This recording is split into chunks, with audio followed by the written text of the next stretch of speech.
Hello guys and welcome back to our new YouTube video, sorry another YouTube video. So जैसे कि मैंने वादा किया था कि अगर आप एक हफ्ते के अंदर 20+ व्यूज़ करते हो तो मैं इसका पार्ट 2 जल्दी लाऊंगा। और 27 व्यूज़ हो गए इन जस्ट 3 या 4 डेज। ओके, सो अच्छी बात है। पहले तो थैंक यू आपके लिए। और इस वीडियो को मैं 31 दिसंबर में ही अपलोड करने की कोशिश करूँगा। आज 30 तारीख है, 30 दिसंबर। लेकिन अगर पॉसिबल हुआ तो या फिर जनवरी के 1 या 2 तारीख को, लेकिन मैं ट्राई करूँगा 31 में ही अपलोड करने को। ठीक है, तो जैसे कि पार्ट 1 में टॉप 10 एनिमे में से मैंने 10 से लेकर 6 तक बताया, मतलब 5 बताए। तो इस पार्ट 2 में मैं टॉप 5 वाले बताऊँगा और बहुत ही ज़्यादा कम टाइम लूँगा, ज़्यादा स्टोरी रिवील नहीं करूँगा।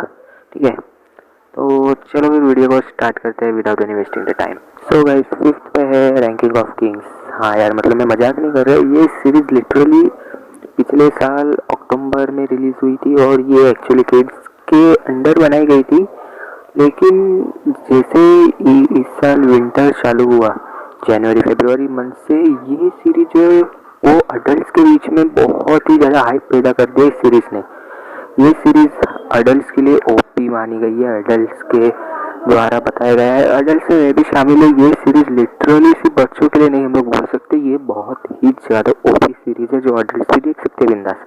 और क्रंचीरोल पे ऑफिशियली है हिंदी डब में, आप इसको देख सकते हो। 23 एपिसोड से एक ही सीजन अभी तक आया है, लेकिन लास्ट एपिसोड से ऐसा हिंट मिला है कि एपिसोड 2 आ सकता है। वो बात बाद में करेंगे उसके रिव्यू को लेके।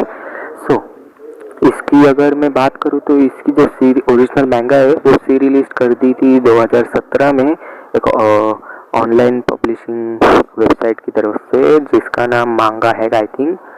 जिसने रिलीज किया उसका नाम सोसुके टोका आई थिंक, ऐसा ही कुछ तो है, 2017 में। ठीक है, तो इसकी अगर स्टोरी लाइन की बात करें तो शॉर्ट में बताऊँ तो एक बोजी नाम का बच्चा है, प्रिंस बोजी, जो बोस किंगडम का वारिस है। अब बोस जो है, बोस उसका बाप का नाम है जो राजा है, और उसका जाने का टाइम आ चुका है। तो हर एक राजा अपने बेटे को ही अगला राजा बनाना चाहता है, लेकिन ये इतना सोच रहे इतना इजी नहीं है। सिर्फ प्रिंस बोशी ही नहीं है बल्कि उसका एक भाई भी है, प्रिंस डायडा करके। तो अब इन दोनों में है कि उनमें से कौन राजा बनना चाहता है। बस ऑफकोर्स दोनों बनना चाहते हैं। दोनों का रिलेशन एक दूसरे से बहुत ही ज़्यादा अच्छा है, ऐसा नहीं कि कोई षड्यंत्र रच रहा है, ऐसा नहीं है। दोनों का रिलेशन अच्छा है एक दूसरे से। और लेकिन बोजी को डिसएडवांटेजेस है कि वो बात नहीं कर सकता, उसको मुख भाषा आती है, यानी कि दूसरे जब उसके साथ नॉर्मल बात कर रहे हैं उसको कुछ समझ में नहीं आएगा, उसको वो इशारे की भाषा समझ में आती है। हैंडीकैप लोग कैसे रोते हैं जिनको बात करना नहीं आता, वो सिर्फ आऊ ऐसा करके बोलता है, उसको बात करना नहीं आता, समझ गए होगे ना मुख भाषा। लेकिन फिर उसकी मुलाकात होती है केज नाम के बंदे से जो शैडो क्लैन का मेंबर था कभी तो shadow clan actually short form में समझाओ तो एक ऐसा क्लैन की जो मतलब बहुत ज़्यादा ऐसा लुटेरे टाइप, ठीक है समझ गए होगे, जो चोरी चकारी करते हैं, उन लोगों का क्लैन का एक मेंबर था। लेकिन उसके बाद वो केज से मिलता है, फिर आगे क्या होता है बोजी के साथ, केज के साथ, वो लोग क्या क्या आगे जर्नी में करते हैं, राजा कौन बन जाता है, वो सब आप लोग देख लेना। बहुत ही ज़्यादा अच्छी सीरीज़ है, तो मिस मत करना। ठीक है, तो चलो देखते हैं नेक्स्ट कौन है। सो गाइस, 4th पे है द ऑर्बिटल चिल्ड्रन। ये सीरीज नेटफ्लिक्स के ऊपर अवेलेबल है, आप लोग जाके देख सकते हो। ये सीरीज़ डायरेक्टेड बाय मित्सुओ इजो। ये सीरीज़ साइंस फिक्शनल एनीमे है और जनवरी फरवरी 2022 के वक्त ये आई थी इस साल। और अगर इसकी शॉर्ट में, एकदम शॉर्ट में अगर स्टोरी लाइन बताऊँ ना, तो वो 5 दोस्त होते, बच्चे होते जो एक दूसरे के दोस्त होते, जो स्पेस स्टेशन जाते हैं या फिर वो स्पेस स्टेशन पे ही रहते हैं, क्योंकि इस टाइम का जो पीरियड दिखाया गया है वो स्पेस के ऊपर ही एनीमे है। और 2045 दिखाया गया है साल, मतलब बहुत ही ज़्यादा एडवांस टेक्नोलॉजी हमें देखने को मिलेगी इस सीरीज़ में। तो वो 5 बच्चे जो है वो घूम जाते हैं, तो वो किसको मिलते हैं, किस हालत में मिलते हैं, एक दूसरे के साथ रहते हैं नहीं रहते, या फिर उनको क्या क्या जर्नी में, अपनी जर्नी मतलब वो जब खो जाते हैं तब उनको क्या क्या एक्सपीरियंस वो लोग करते हैं, वो सब आपको इस सीरीज़ में मिल जाएगा।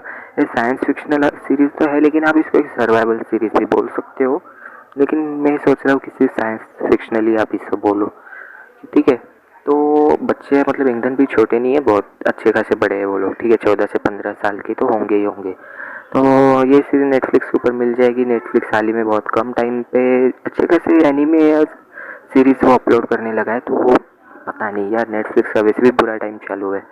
जाने दो, वो बात की बात है। तो चलो फिर देखते हैं नेक्स्ट। तो गाइस थर्ड पे है माय ड्रेस अप डार्लिंग। अगर आपने इस सीरीज को नहीं देखा तो आपने क्या देखा, क्योंकि ये इस सीरीज को इस साल में बहुत ही ज़्यादा अच्छा पॉपुलेशन गेनर के नाम से भी, मतलब उस रूप से भी हम लोग इसको देख सकते हैं, क्योंकि इस सीरीज ने हर एक फ़ैन का दिल जीत लिया, हर एक फ़ैन का।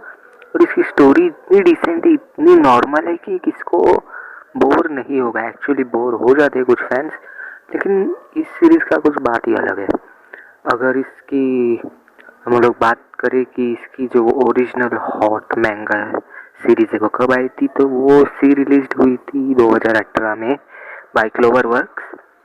और अगर इसके हम लोग स्टोरी लाइन की बात करें तो बहुत ही ज़्यादा छोटी स्टोरी लाइन में आपको बता देता हूँ इसकी, कि मतलब एक गोजोकुन नाम का लड़का रहता है और एक किटागावा नाम की लड़की रहती है।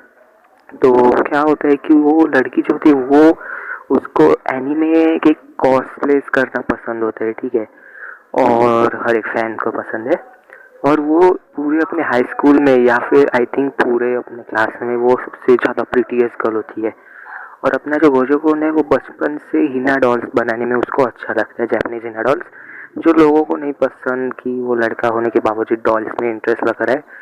बचपन में तो एक बार ऐसा हुआ था कि उसकी एक दोस्त ने दोस्ती तोड़ दी थी इस वजह से। तो वो लोग मिलते हैं, मतलब क्लास में एक ही क्लास में होते हैं, लेकिन वो जो कुन जो होता है वो किसी से भी बात नहीं करते, ना लड़का या लड़की, क्योंकि वो उसको लगता है कि अगर किसको भी पता चला कि वो हिना डॉल्स बनाता है तो सब लोग उसका मजाक उड़ाएंगे। और एक बात आप नोट कर लीजिए कि हिना डॉल्स बनाना उसका मतलब एक फैमिली बिजनेस है, बहुत पहले से चालू है, और अभी वो उसने हाथ में ले लिया है। तो उसके दादाजी के साथ वो रहता है, उसके दादाजी के साथ वो सीखता है और भी अच्छे अच्छे डॉल्स बनाना। तो आगे जाके इन दोनों की मुलाकात कैसे होती है, क्या वो आगे जाके भी ऐसा शांत शांत एक ही में मतलब किसी से बात ना करने वाला लड़का रहता है, या फिर आगे जाके उसका नेचर चेंज हो जाता है, या उन दोनों में कुछ लव मोमेंट्स होते हैं नहीं होते हैं, और बाकी सब आप लोग देख लीजिए। अच्छे अच्छे कैरेक्टर्स उसके बाद भी आने वाले हैं। तो चलो भी देखते हैं नेक्स्ट कौन है। तो गाइस सेकंड पर है जोजोस बिज़ार एडवेंचर सीजन 5, यानी कि स्टोन ओशन। तो इसका टाइटल है स्टोन ओशन। तो अगर इस एनिमे की बात करें तो इसका जो ओरिजिनल मैंगा है वो पब्लिश्ड हुई थी 1987 में, जो अच्छी खासी साबित हुई। और इसके बाद ये सीज़न 5 आने के बाद ये एनीमे 2022 का one of the most anticipated anime बन चुका है, क्योंकि भाई साहब अलग ही स्टोरी, अलग ही कैरेक्टर, अलग ही एनिमेशन बहुत ही ज़्यादा लोगों को पसंद आ रहा है। और यही तो चाहिए होता है, स्टोरी लाइन अच्छी है, कैरेक्टर अच्छे बिल्डअप कर रहे हैं, तो बस हमको और कुछ नहीं मांगता है। एनिमेशन फिर कैसा भी हो, 2D हो 3D हो, हमें बस स्टोरी लाइन से और कैरेक्टर बिल्डअप से मतलब है, जो आजकल के एनीमे में थोड़ा कम देखने को मिल रहा है, लेकिन बहुत ही ज़्यादा अच्छा अच्छा परफॉर्मेंस दे रहे हैं। तो जोजो बिज़ार्ड एडवेंचर भी उनमें से ही एक है। ये आई थी जनवरी 2022 में। और एक बात इसकी, ये आपको नेटफ्लिक्स में मिल जाएगी। हाँ, ये भी नेटफ्लिक्स का माल है। इसके जो 12 एपिसोड है वो डिस्ट्रीब्यूट कर दिए थे एडवांस में ही पहले ही नेटफ्लिक्स पे, और उसके बाद एडिशनली इसके 12 एपिसोड है वो ऑटम के सीज़न में नेटफ्लिक्स पे डाल दिए थे। और अगर मैं स्टोरी लाइन की बात करूँ तो मेरे को नहीं पता, हाँ मतलब आपसे झूठ क्यों बोलूँ, मेरे को नहीं पता कि इसकी एक्चुअल स्टोरी लाइन है क्या।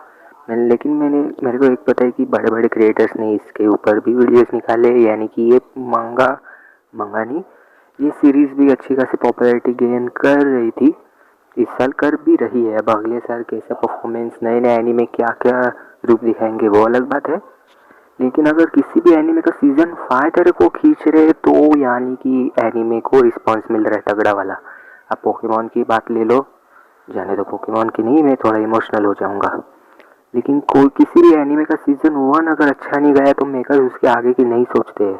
लेकिन इस एनीमे के बारे में कुछ अलग ही बात है, सीजन 5 तक आ गया और वो one of the most anticipated anime भी बन गया, तो अच्छी बात है। चलने दो, हम लोग किसी को बददुआ नहीं दे रहे, बल्कि हम लोग आशीर्वाद दे रहे ठीक है, जाने दो। तो आप लोग देख लो, ठीक है, नेटफ्लिक्स पे है, कुछ नहीं इसका पिछले सीजन पे आई थिंक होने चाहिए नेटफ्लिक्स पे, ठीक है, तो चलो देखते हैं अभी इस साल की one of the most favourite anime कौन सी है जो फर्स्ट नंबर पे रैंक कर रही है। सो गाइस फाइनली फर्स्ट पे है डीमन स्लेयर किमोत्सु नो याइबा सीजन 2।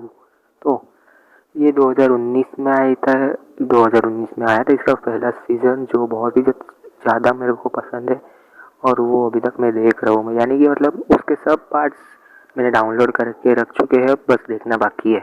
ठीक है, उसके बाद इसका 2020 में एक सीक्वल मूवी भी आया था और उसके बाद इसका एक अपना जो मुगेन ट्रेन आर्क है इसका एक सीरीज़ भी आया था 7 एपिसोड वाला, जो मूवी और इसमें सेम दिखाएंगे, ज़्यादा कुछ फ़र्क नहीं है।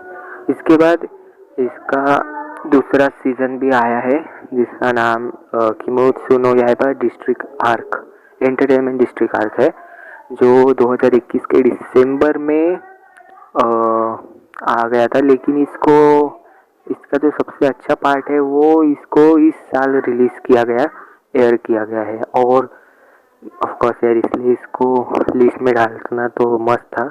और भाई आपको इस सीज़न 2 में भी तांजीरो और उसके बाकी फ्रेंड्स का बहुत ज़्यादा अच्छा नया एडवेंचर देखने को मिलेगा और बहुत कुछ अलग अलग आपने को देखने को मिलेगा। तो पर्सनली देखा जाओ तो यार डीमन स्लेयर ने सिर्फ और सिर्फ इस साल में नहीं बल्कि पूरे वर्ल्ड में इस साल या फिर पिछले साल भी, इस साल ज़्यादा पूरे वर्ल्ड में रिकॉर्ड बनाया जो अभी तक किसी भी सीरीज़ का मतलब उतना पॉसिबल नहीं हो पाया। लेकिन डीमन स्लेयर की बात अलग है, उसने पूरे वर्ल्ड में जितने फैंस थे एनिमे लवर्स से उन सबका दिल जीत लिया, पूरे वर्ल्ड रिकॉर्ड बनाया उसने। अभी तक वो फर्स्ट पे है और इसको कोई नहीं हरा सकता। उसके बाद उसकी अगली जो सीरीज़ है उसका अभी तो अनाउंसमेंट हो गया है, जो जनवरी नहीं लेकिन 2023 में आने वाली है। तो उसके ट्रेलर आई थिंक आ चुका है या फिर आना बाकी है, अपने को नहीं पता, उसके ऊपर भी रिएक्शन देंगे हम। लेकिन अगर बात करें डीमन स्लेयर की फ्यूचर की तो बहुत ही ज़्यादा ओपी लेवल का है। तो ज़्यादा कुछ नहीं यार, आप लोग प्लीज़ डीमन स्लेयर देखो, मैं भी देखूंगा, मेरा वही चालू है। सो गाइस बस यार आज के लिए इतना है। अगर वीडियो आपको पसंद आए तो लाइक मारो, नहीं तो शेयर करो और सब्सक्राइब करो।